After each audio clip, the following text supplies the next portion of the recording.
반갑습니다. 우리 서정수 목사님 성우님 네팔 선교 또 한국 계시다 잘 이렇게 돌아오셨는데 우리 한번 격려의 박수 한번 주시겠습니다. 감사합니다. 시차가 아직 헷갈리실 텐데 건강하시기를 바랍니다. 오늘 모든 사람을 예수님을 대하듯 이런 제목으로 우리가 계속해서 에베소서 말씀을 듣도록 하겠습니다. 우리는 하나님을 섬기는 거하고 그리고 사람을 섬기는 것을 두 가지로 구분해서 생각을 합니다. 하나님에게 잘하는 것, 사람에게 잘하는 것. 그런데 이 두 가지는 사실 일맥상통합니다. 한 가지와 같은 거예요.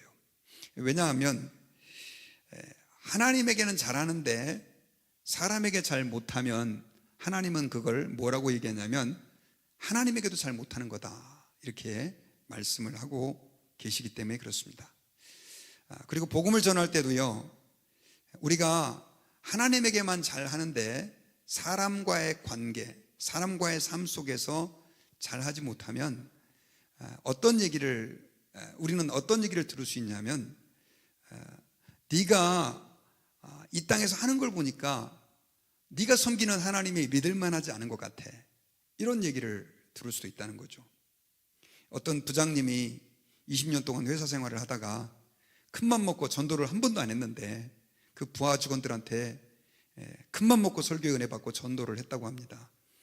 직원들 모아놓고 그동안 내가 이렇게 예수님을 믿어왔지만 전도를 안 했는데 내가 큰맘 먹고 여러분들에게 이 천국 복음을 증거하겠다고, 예수님 믿고 우리 같이 천국 가서 영원히 영생하자고 그랬더니 그 부하 직원 중에 한 명이 아주 대놓고 저는 싫습니다, 여기서도 아주 힘든데 천국까지 가서 부장님하고 함께 있어야 됩니까? 이렇게 얘기를 했다고 합니다. 참 괴로운 얘기죠. 그래서 하나님과 사람과의 관계를 우리는 분리시켜서 생각하면 안 돼요.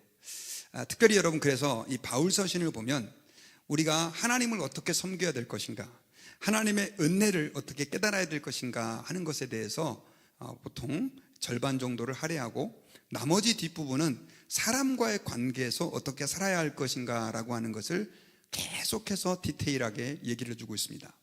에베소서는 우리가 잘 알고 있는 것처럼 바울이 감옥에서 에베소 교회에 쓴 서신입니다. 이 에베소도 마찬가지로 그런 구조를 가지고 있어요. 1에서부터 3장까지는 하나님의 은혜와 섭리를 말하고, 그 다음 4장부터 6장까지는 사람에게 대해서 우리가 어떻게 살아야 되는지, 어떻게 사람을 대해야 되는지를 이야기하고 있어요. 그래서 계속해서 이 사람에 대한 얘기를 듣다 보면 조금 부담스러울 때가 있어요. 제가 아까도 낮에 설교에 대한 어떤 목사님의 그 철학이랄까요? 그걸 읽게 됐는데 그분은 설교 시간에 적용을 얘기를 안 한대요. 적용은 알아서 다 하라고 한다고.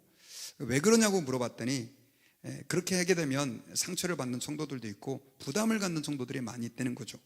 제가 참 이해가 가요. 그런데 사실 목회자 입장에서도 그렇게 힘든데 사도 바울은 성경을 읽어보면 바울 서신에 얼마나 적용이 구체적으로 나와 있는지 모릅니다. 참 힘들고 어려울 정도로요. 그래서 좀 불편하기도 하지만 우리가 이 말씀 속에서도 하나님을 어떻게 섬겨야 되는지, 또 이 땅 가운데서 어떻게 주님의 자녀로, 제자로 살아가야 하는지 귀중한 원리를 발견할 수 있으니까요, 우리가 계속해서 말씀을 듣는 가운데 비록 가정생활에 대한 이야기고 어떤 때는 나와 직접적인 상관이 없지만 여기에서 하나님의 귀한 음성을 듣는 축복이 저와 여러분들에게 있기를 바랍니다. 오늘은 네 가지의 사람들에게 어떻게 살아야 할지를 얘기해요. 특별히 지난주에는 남편과 아내가 어떻게 가정에서 살아야 할지를 말씀해 주십니다.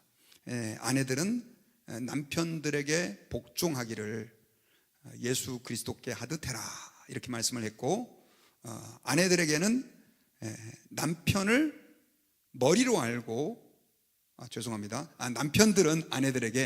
남편들은 아내들에게 예수님께서 교회를 사랑하신 것 같이 너희들도 아내를 사랑해야 된다, 이런 말씀을 주님이 주셨어요. 가정에 대한 얘기를 하고 있죠. 오늘은 이어서 부모와 자식 간의 그 관계를 얘기하고 있습니다.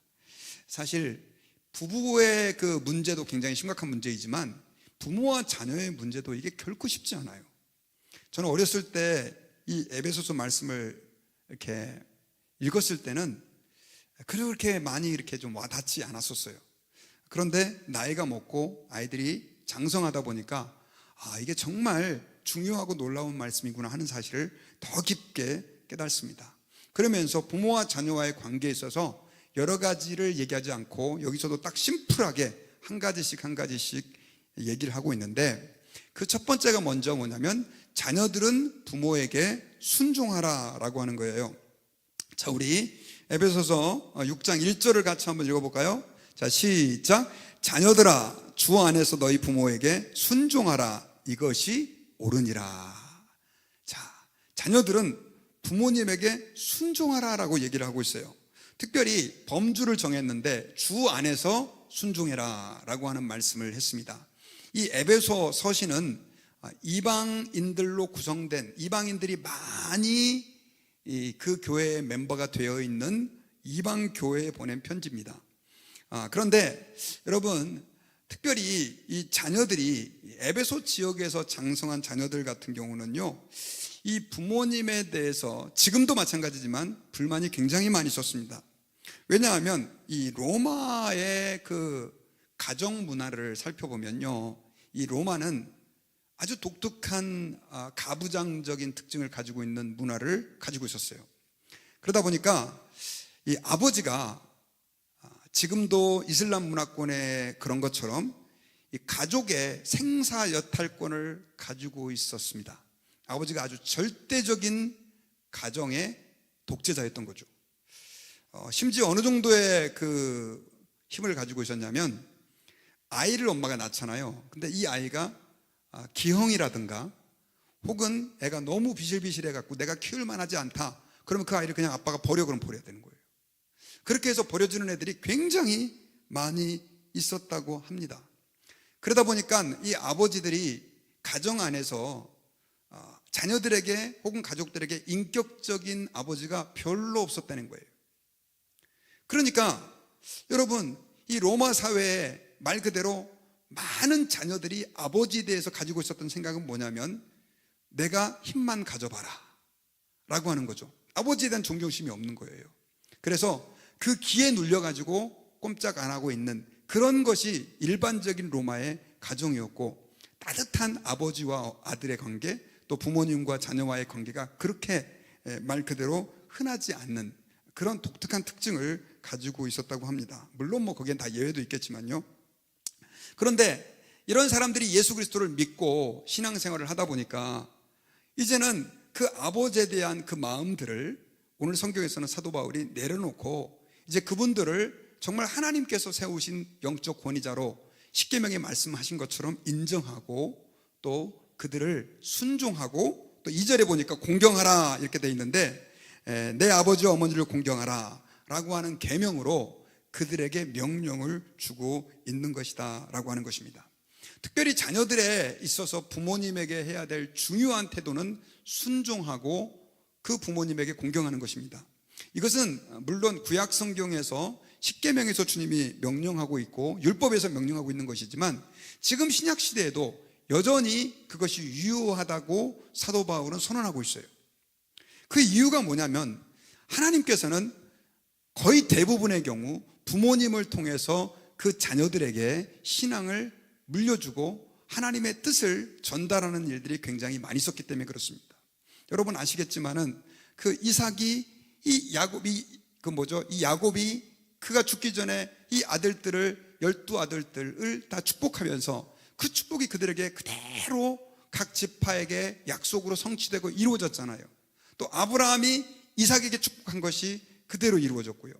그래서 이 부모라고 하는 존재는 단지 나를 낳아주고 길러주고 사실 그것만 갖고도 존중을 받아야 되지만, 부모라고 하는 존재는 하나님의 언약의 전달자요, 하나님께서 부모님을 대신해서 우리를 기르시고 양육하시는 매우 소중한 존재이기 때문에 하나님께서는 하나님을 대신하는 존재로 부모를 세웠기 때문에 그들에게 공경할 것을 명령하고 있다는 것입니다.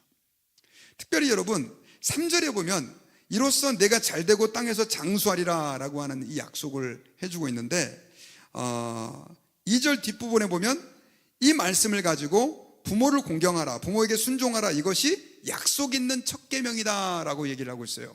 여러분, 10계명에는 사실 하나님께서 이거 해라, 이거 하지 말아라 이런 게 굉장히 많이 있거든요. 그런데 이 5계명, 부모를 공경하라, 이 계명은 하나님께서 약속을 주신, 약속을 덧붙여 놓으신 계명이라는 거예요. 다른 계명은 이렇게 해라, 나 외에는 다른 신을 내게 있게 말지니라, 우상을 숭배하지 말아라, 하나님의 이름을 망령되이 일컫지 말아라, 이런 걸로 다 끝났는데 안식일을 기억하여 거룩히 지키라, 이런 식으로. 그런데 이 5계명만큼은 이렇게 하면 내가 축복을 해줄게 라고 하나님께서 약속을 붙여주셨다는 거예요. 그 축복의 약속이 뭐냐면 잘 된다는 것, 땅에서 잘 되고 장수하게 될 것이다 라고 하는 약속을 하나님께서는 그들에게 주심으로 인해 가지고 결국 더 그 명령을 수행할 수 있도록 그렇게 명령하셨다는 것입니다. 특별히 여러분, 어떤 분들은 또 이 약속 있는 첫 계명이라고 하는 거에 대해서 하나님이 2개의 돌판을 우리에게 주셨는데 그 돌판에 1계명부터 4계명까지는 하나님에 대한 명령을 써놨고 5계명부터 10계명까지는 사람에 대한 명령을 써놨는데 그 5계명부터 10계명까지 중에서 가장 첫 번째 나오는 계명이기도 한 것이 바로 부모를 공경하라라고 하는 계명이니 우리 그리스도인들이 부모를 공경해야 된다라고 하는 것을 말씀하고 있습니다. 결국 이것은 우리가 하나님을 섬기는 것과도 연결되어 있다라고 하는 것이죠. 그리고 두 번째로 아버지들에게 또한 얘기를 합니다. 제가 아이들을 양육할 때 가끔씩 10계명에 자녀들이 부모를 공경하라고 돼 있지 않느냐, 그러면 아이들이 이 말씀을 가지고 저한테 가끔씩 대들 때가 있었습니다. 자, 4절 한번 같이 읽어볼까요? 시작. 또 아비들아, 너희 자녀를 노엽게 하지 말고 오직 주의 교훈과 훈계로 양육하라. 자, 여기 보니까 이 부모들의 의무도 있어요. 그게 뭐냐면 자녀를 노엽게 하지 않는 거예요. 그런데 아까 제가 말씀드렸지만 이 로마의 가부장제도, 가부장적인 그 아버지의 태도는 사실 굉장히 많은 자녀들을 화나게 만들었습니다. 여러분, 그 에베소 교회 성도들 가운데는 여전히 그 로마의 문화를 가지고 그렇게 예수를 믿어서 신앙생활하는 사람들도 있어요. 그러니까 가정 안에 가서는 로마 스타일로 하고 교회에 와서는 하나님의 말씀을 듣는 이런 이중적인 삶을 사는 사람들이 많이 있었던 거죠. 그래서 자녀들에게는 아버지, 어머니를 공경하라라고 얘기하고 있고, 이제는 그 아버지하고 어머니는 자녀들을 너희가 살았던 그 옛 방식대로 살지 말고 이제는 그들을 노엽게 하지 말고 그들을 존중하고 그들을 사랑으로, 그들을 인내로 대할 것을 이렇게 오늘 본문에서 권고하고 있습니다. 특별히 무엇으로 그들을 양육하라고 명령하고 있냐면 주의 교훈과 훈계로 양육하라라고 주님이 바울을 통해서 말씀해 주셨어요. 그러니까 우리가 부모로서, 특별히 여기 있는 분들은 이제 대부분 다 부모니까요, 부모로서 꼭 기억해야 될 것이 있다고 한다면 그것은 뭐냐면 자기의 그 자녀들에게 분노할 만한 일들을 웬만하면 하지 말아야 된다. 근데 아이를 키우면서 사실 이게 쉽지는 않거든요. 그래서 우리 부모님들은요, 많이 공부해야 됩니다. 그리고 내가 어떻게 하면 하나님 앞에서 좋은 부모가 될 수 있는지를 진지하게 고민하고, 또 아이들에게는 악한 성품들이 있어요. 그리고 악의 영향을 받다 보니까 그거 그냥 내버려 두고 잘한다, 아유 사랑하는 내 자식, 이렇게 해놓으면 또 애들이 스포일되고 문제가 되거든요. 때로는 성경에 보면 책망도 하고 매두대라고 얘기하고 있는데 이 부분들을 잘 균형 있게 한다는 게 말처럼 쉬운 얘기는 아닙니다. 그럼에도 불구하고 주님은 이 밸런스를 지킬 것을 부모와 자식 간에 이야기를 하고 있어요. 그리고 5절에서는 이제 세 번째로 종들에게 명령을 하고 있습니다. 5절에 보니까 종들아 두려워하며 떨며 성실한 마음으로 육체의 상전에게 순종하기를 그리스도께 하듯 하라. 자, 제가 지난번에 로마에 대해서 한번 언뜻 말씀을 드렸는데 로마는 급작스럽게 팽창한 제국입니다.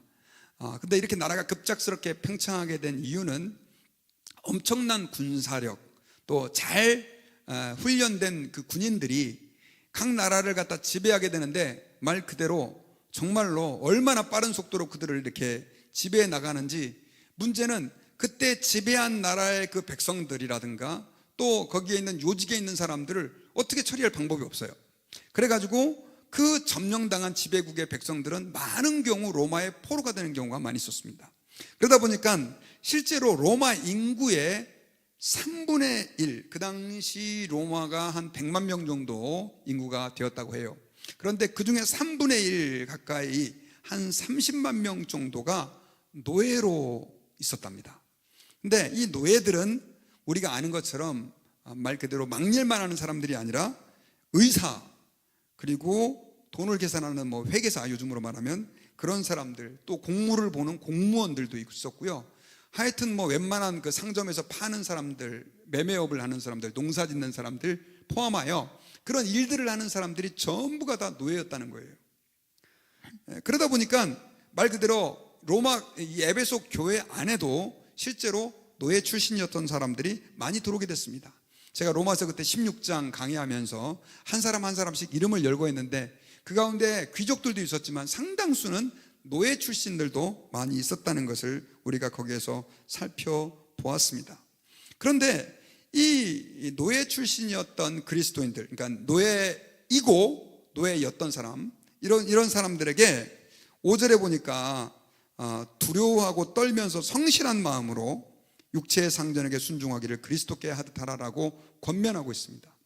자, 종들아, 왜 두려워하면서 떨면서 육체의 상전에게 순종하라라고 얘기를 하고 있냐면요, 이 종들이, 노예들이 예수 그리스도를 믿기 전에는 그냥 그러려니 하고 내가 신분이 어쩔 수 없으니까, 내 처지가 이러니까 할 수 없이 그 주인에게 복종을 했는데, 예수를 믿고 나서 보니까 그리스도 안에, 예수 안에 있다 보니까 하나님이 우리를 평등하게 만드셨다는 걸 알게 된 거예요.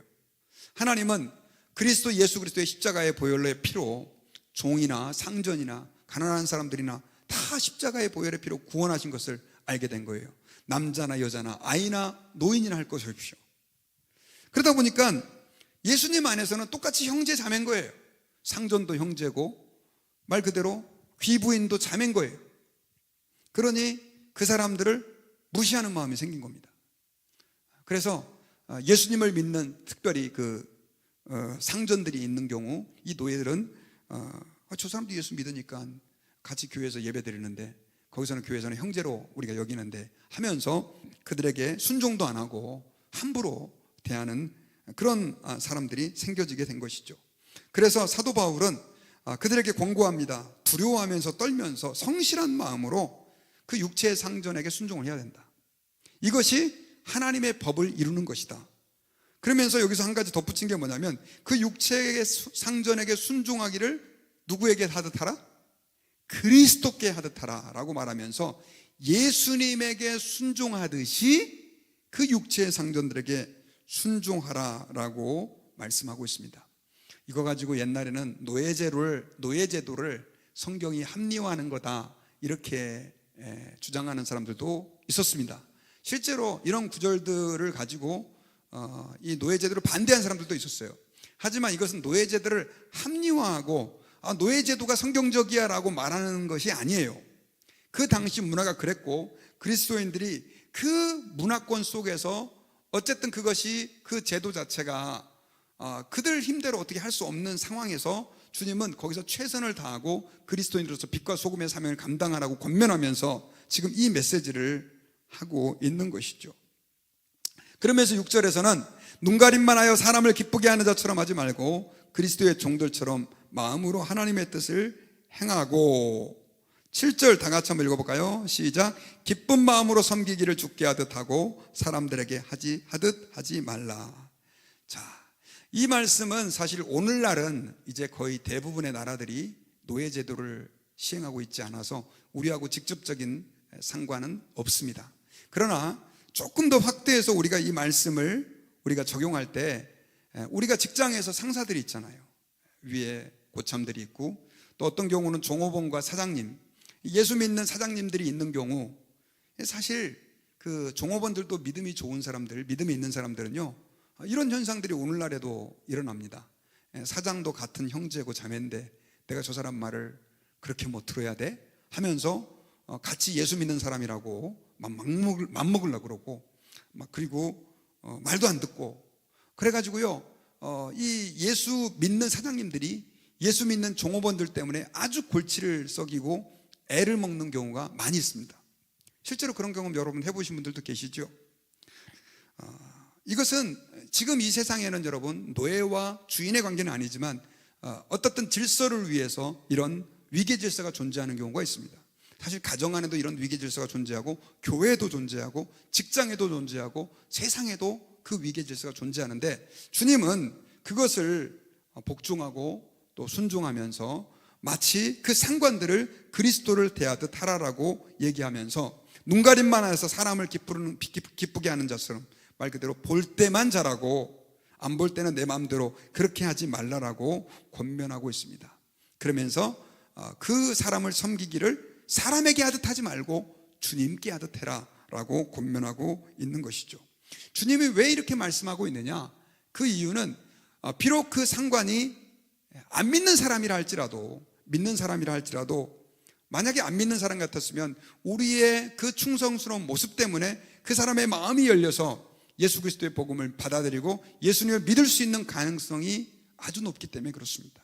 그리고 만약에 그 사람이 예수 그리스도를 믿는다고 한다면, 믿는 상전이라고 한다면 우리는 그 사람들 앞에서 충성을 다하고 말 그대로 예수님을 대하듯 그들에게 했을 때 그들 또한 하나님의 사랑과 위로를 우리를 통해 경험할 수 있기 때문에 그렇다는 사실을 우리는 잊어버리면 안 되죠.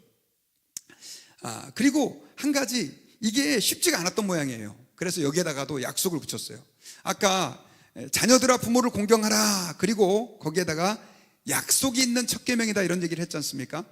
자, 하나님께서 어떤 명령을 내리고 뒤에다가 약속을 붙일 때는요, 그 명령이 하기 힘든 경우가 많습니다. 사실 자녀들, 아까 아비들아 너희 자녀들을 노엽게 하지 말라 이렇게 기록된 말씀이 있었잖아요.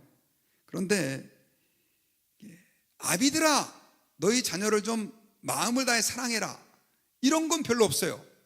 어머니들아 너희 자녀를 사랑해라, 성경에 그런 말이 있나요? 별로 없죠. 왜냐하면 그건 본능적으로 다 사랑하니까. 그런데 자녀들이 부모에게 순종하는 건 이게 쉬운 문제가 아니거든요. 그래서 약속을 붙이셨어요. 이는 네가 땅에서 잘 되고 장수할 것이다.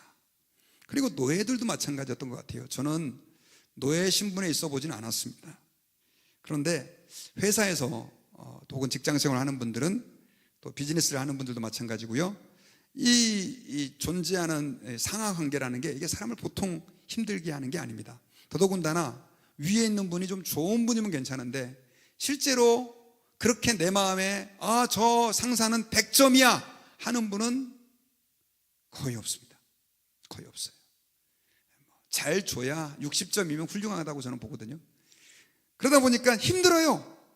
마음에 안 드는 상사들, 마음에 안 드는 어르신들을, 위에 있는 사람들을 우리가 섬기고 순종하고 존중한다는 게 쉽지는 않습니다. 그러나 주님께 하듯 하면, 오늘 아까 보니까 8절에 보니까 무슨 선을 행하든지 종이나 자연이나 주께로부터 그대로 받을 줄을 알미라. 우리가 선을 행하는 대로 좀 억울하게 생각될지 모르겠지만 주님이 다 어떻게 해요? 갚아주실 것을 약속해 주셨어요. 할렐루야. 그러므로 우리가 그렇게 살아야 된다라고 특별히 바울을 통해서 종들에게 얘기했고 오늘날 우리에게 말씀하고 있는 것이죠. 그리고 마지막으로 상전에게 얘기를 하고 있어요. 9절에 보니까 상전들아 너희도 그들에게 이와 같이 하고 위협을 그치라. 이는 그들과 너희의 상전이 하늘에 계시고 그에게는 사람을 외모로 취하는 일이 없는 줄을 너희가 압니다. 자, 이제는 상전들에게 또 얘기합니다. 뭐라고 얘기하냐면 위협을 그치라. 자, 상전들은 힘을 가지고 있어요. 그 노예들의 생사 여탈권을 가지고 있는 거예요. 그냥 기분 나쁘면 팔아 넘길 수도 있고 죽여도 뭐 누가 뭐라고 할 수 있는 그런 상황이 아니었었습니다. 노예라고 하는 존재는. 그러다 보니까 그들은 그들의 생사 여탈권을 가지고 그들을 위협하는 거예요. 너 이러면 가만히 안 놔둬. 너 이러면 죽여. 너 이러면 너 그냥 아주 그냥 월급을 아예 먹을 걸 안 줄 거야. 뭐 이런 식으로 계속해서 압박을 하는 거죠. 실제로 그런 게 통합니다. 먹혀 들어가요. 그리고 많은 주인들이 다루기 힘든 노예들을 그런 방식으로 다뤄 나갑니다. 그런데 이 상전들 가운데 예수 그리스도를 믿은 사람들은 이제 그런 방법 쓰지 말라는 거예요. 왜냐? 9절 중반부에 보니까 이는 그들과 너희의 상전이 하늘에 계시고, 자, 너희들이 지금 상전이지만 하늘에 너희의 상전이, 너희의 주인 되시는 하나님이 계시지 않느냐. 그리고 니네들이 이 땅에서 상전이라고 그래가지고 뭐 하나님이 너희들에게 무슨 특별한 보너스를 더 주는 거 아니다, 이 얘기를 지금 하고 있는 거예요. 하나님은 너희의 외모를 취하지 않는다. 지금은 이 땅에서 주인과 노예의 관계가 있을지 모르겠지만 하나님 나라 갔을 때는 그거 다 없어진다라고 얘기하는 것을 오늘 본문에서 우리에게 강조하고 있습니다. 자, 이거를 오늘날 우리가 일반 직장이라든가 조직사회에 적용해 본다고 한다면 우리는 이 땅에 특별히 상전으로 계시는 분들, 이거 좀 기억해야 되죠. 위협하지 말아야 된다. 사장이 종업원들에게 대할 때 말 그대로 위협적인 걸로, 이렇게 되면 당신 잘라버릴 거야 막 이러면서 막 억압하고, 이런 방법 취하지 말라는 거예요. 성경적인 방법이 아니라는 거죠. 왜냐하면 우리 모두에게 우리의 참된 주인 되신 하나님이 우리 위에 계시기 때문에 그렇다는 것입니다. 자, 지금까지 9절까지 네 가지 부류의 사람들에게 하나님께서는 바울을 통해서 어떻게 살아야 할지를 말씀해 주셨어요. 자녀들에게는 부모님에게 순종하고 공경해라. 또 부모님들은 자녀들을 노엽게 하지 말아라. 그리고 종들은 주인에게 순종하고 복종을 해야 된다. 마치 누구에게 하듯? 예수님에게 하듯. 그리고 상전들아, 너희들도 그 종들을 대할 때 위협하거나 강압적으로 그렇게 하지 말아라. 너희 위에 상전 되시는 하나님이 계시기 때문이다. 자, 이 네 가지에서 여러분 공통점이 한 가지 있어요. 그게 바로 뭐냐면요, 이 모든 인간 생활의 원리에 누구를 사도 바울은 얘기하고 있냐면 예수님을 얘기하고 있어요. 예수님, 하나님을 얘기하고 있는 거죠. 사실 자녀들아 부모를 공경하라, 순종해라 라고 하는 이 명령은요, 여러분 이 공경이라고 하는 말 자체가 하나님에게 사용하는 말이거든요. 그리고 그것이 하나님과의 그 관계와 아주 밀접한 관계가 있어요. 그러니까 이 네 가지의 상황들은 전부가 다 우리 그리스도인들이 이렇게 세상에서 살면 너희들이 사랑받고, 이렇게 살면 너희들이 존중받아, 그러니까 이렇게 살아야 돼, 이렇게 해야지 세상이 평안해져, 그게 아니라 무엇 때문에 이렇게 주님이 명령하고 있냐면 하나님과 너와의 관계 때문에 그렇다라고 지금 얘기를 하고 있는 거죠. 그러면서 그들에게 이렇게 살아라 저렇게 살아라 권면을 하고 있는 거예요. 하나님이 복음이 들어간 나라들의 공통점이 있어요. 그게 바로 뭐냐면 이런 강력한 메시지들 때문에요, 한 나라의 문화가 바뀌어요. 문화가. 그리고 관계의 그 이해 방식 자체가 아예 바뀌어버리는 역사들이 하나님의 복음이 들어가면서 일어나게 된 겁니다. 실제로 뭐 우리 한국도 마찬가지고 미국도 그랬고 유럽도 그랬고. 그러므로 여러분, 우리가 예수 그리스도 안에서 우리의 삶을 산다는 게, 모든 사람을 대할 때, 우리가 이 땅에서의 삶을 살 때 예수님의 방식으로 산다는 것이 얼마나 중요한지를 깨달아야 돼요. 어떤 분들은 복음 그러면 예수님이 나를 위해서 십자가에서 죽어주신 것, 부활한 것, that's it? 이렇게 생각하는 분들이 계세요. No, 아닙니다. 복음이라고 하는 것은요, 굉장히 폭넓어요. 복음이라고 하는 것은 제가 아까 서두에 말씀드렸던 것처럼 우리가 하나님을 섬기는 삶까지도 다 복음이고요, 또 우리가 이 땅 가운데에서 일상적으로 접하는 모든 삶의 환경에도 예수 그리스도의 그 복음이 흘러내릴 수 있다는 사실을 우리는 기억하고 복음적인 삶을 살도록 해야 합니다. 복음적인 삶을 산다라고 하는 것은 뭘 의미하느냐? 바로 내가 내 모든 삶의 영역에서 예수 그리스도의 임재를 의식하고 사람을 대할 때마다 예수님을 대하듯 대하는 거예요. 거기에 하나님의 일하심과 역사하심이 나타나고 또 하나님의 섭리가 거기서 작동이 되기 시작해요. 여러분, 유대인들에게는요 지금도 아주 좋은 전통이 하나 있습니다. 그게 뭐냐면 손님들을 잘 대접하는 겁니다. 제가 이번에 그 튀르키예를 갔다 왔잖아요. 거기 갔더니 제가 놀랄만한 소식을 들었어요. 무슨 소식을 들었냐면 그 선교사님이 꼭 거기 한번 와보라고 하면서 거기는 방문한 사람들이 그 현지인들 집에 머문대요.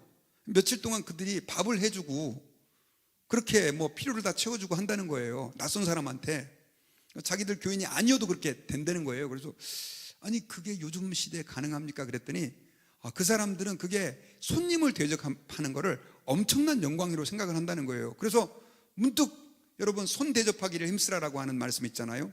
글이 있고 또 구약 성경에도 보면 사람들이 굉장히 적극적으로 손님을 대접하지 않습니까? 여기 아직도 이런 문화가 살아있네 라고 하는 생각을 제가 했어요. 특별히 여러분 창세기에 보면 18장에 엄청난 사건이 나와요.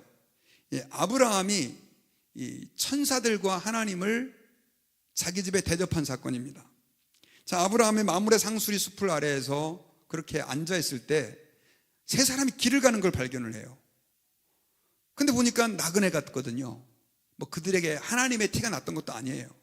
아브라함은 얼른 그 길을 가는 사람을 가서 붙잡아가지고 인사를 하고, 자 2절에 보니까 눈을 들어본 즉 사람 셋이 맞은편에 서 있는지라 그가 그들을 보자 곧 장막문에서 달려나가 영접하며 몸을 땅에 굽혀. 자, 생전 처음 본 사람들이에요. 영접하고 몸을 땅에 굽히고 3절에 이르되 내 주여 내가 주께 은혜를 입었사오면, 자 그들을 뭐라고 부르냐면 주님이라고 불러요. 이 주라라고 하는 것은 상대방을 굉장히 높이는 롤드라고 하는 말인데 하나님에게 쓰는 말이기도 하지만 굉장히 자기보다 신분이 높은 사람에게도 쓸 수 있는 말이에요. 내 주여 내가 은혜를 입었으면 원하건대 종을 떠나 지나가지 마옵시고. 자, 주님, 이제 뭐 주인이라고 표현이 이상하죠. 우리 한국 문화에 좀 이해가 안 가지만 어르신 혹은 선생님, 제가 만약에 은혜를 입었다면 절 떠나 지나가지 마십시오. 자, 아주 지극히 자기를 낮추는 표현이죠. 그러니까 당신들이 나를 떠나가지 않는 것이 내가 은혜를 입는 겁니다. 이렇게 얘기를 하는 거예요. 그렇게 해가지고 그들을 집에 모셔드려요. 그래서 그들을 위해서 떡을 만들고 뭐까지 잡냐면요, 송아지까지 잡습니다. 그것도 살찐 송아지, 치즈와 우유를 그들에게 정성껏 대접합니다. 아브라함이 그때까지 그들이 그 가운데 한 분은 하나님이셨고요, 성육신하기 이전의 하나님, 그리고 두 사람은 천사였습니다. 소돔과 고모라에 가서 롯을 구원한 천사. 하나님인 줄 몰랐어요. 그저 나그네를 대접하려고 그들을 그렇게 극진히 대접을 했는데, 히브리서 13장 1절과 2절에 보니까 아브라함은 결국 하나님을 대접하는 그런 행운이라는 표현 좀 별로 안 좋다고 생각하는데 그런 축복의 기회를 얻게 된 거예요.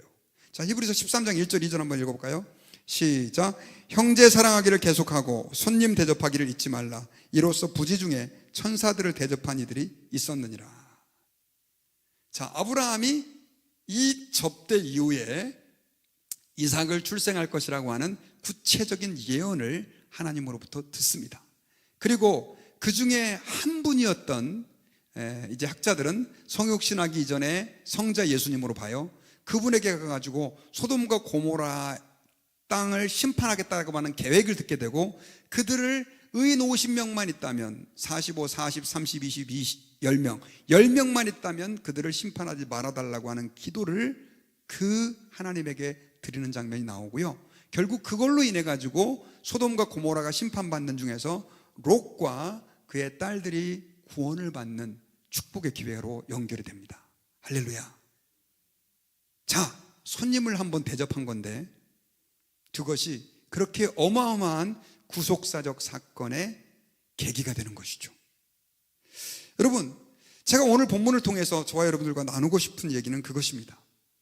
이 땅에 존재하는 수많은 사람들, 우리는 물론 성경처럼 천사들이라든가 또 그렇게 성육신하시는 하나님을 이거는 불가능한 일이죠.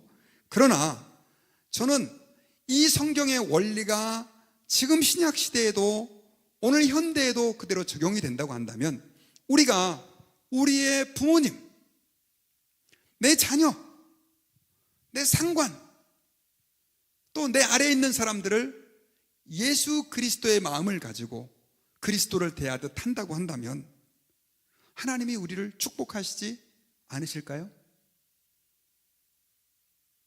저는 하나님께서 우리에게 큰 은혜를 부어주실 것으로 믿습니다. 왜냐? 그 하나님은 지금 우리의 하나님이시기 때문에 그렇습니다. 그러므로 여러분, 저와 여러분들이 이 땅에 삶을 살다가 사람 때문에 힘들 때가 있어요. 그런데 이 말씀을 한번 기억했으면 좋겠습니다. 오늘 성경에 나오는 이 자녀들, 그리고 아버지들, 또 노예 상관들, 또 노예들, 제가 볼 때는 다 힘든 사람들입니다. 아마 상관들은 왜 내게 이런 노예들이 있어서 이렇게 힘들게 하지? 라고 하는 불평을 했을 것이고, 그 노예들은 왜 하필 저 옆집 노예는 상관이 너무 좋더만, 왜 우리 주인은 이 모양 요 꼴이야? 이런 컴플레인을, 불평을 가졌을 수도 있어요. 부모에게 대해서도 우리 아버지는 왜 이렇게 가부장적이야? 왜 나를 맨날 이렇게 화나게 해? 꼴보기 싫어.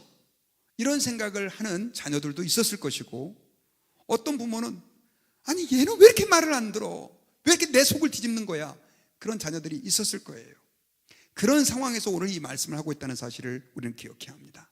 그리고 그 사람들마저도 예수님을 대하듯 우리가 대한다면 나머지 그 모든 일들에 대해서는 주님이 책임져 주실 것이라고 저는 믿습니다.